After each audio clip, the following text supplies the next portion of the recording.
मिथिलांचल का एकमात्र TV channel Mithila much news अब यूट्यूब पर भी। आप यूट्यूब पर मिथिला मच न्यूज सब्सक्राइब कर न्यूज के लिए रहे अपडेट। इसके अलावा पोर्टल पर www.mithilamachnews.com पर दिन भर की खबरें ब्रेकिंग के साथ। विद्यापति की गीत और विद्यापति पर्व समारोह में गाए हुए गीत दोनों में काफी अंतर है। खासकर कभी कभी ऐसा क्षण भी आता है जहां कई गायक परंपरागत गीत से हटकर कुछ रोमांटिक गीत भी गाते हैं, क्योंकि मैथिल गीत भोजपुरी गीत से काफी अलग होता है। भोजपुरी गीत में जहां लोग अपने तरीके से आनंद उठाते हैं, वहीं मैथिल गीतों में भी अब रोमांटिक सीन और रोमांटिक गीत लोगों को काफी लुभाते नजर आए और गायकों ने भी दर्शकों को पूरी तरह इससे मोहित किया।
जो नीक लागे तो हो सके ताली बजा के आशीर्वाद देबे।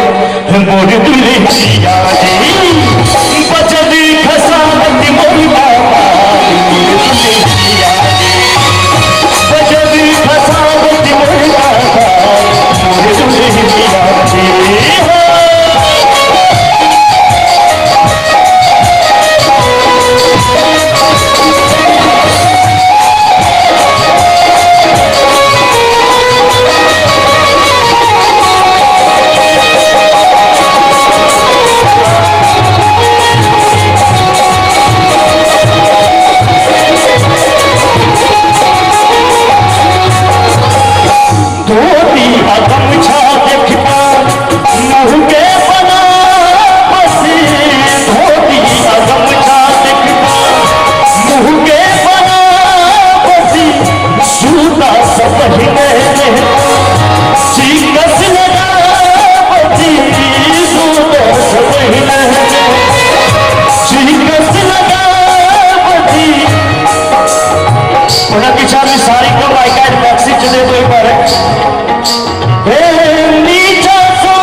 कभी अमूल तुली यादी बचदी फसादी अमूल तुली यादी बचदी फसादी अमूल तुली यादी सबसे दुल्हनिया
खाली हो सके तारीफ में कि लोग कहना चाह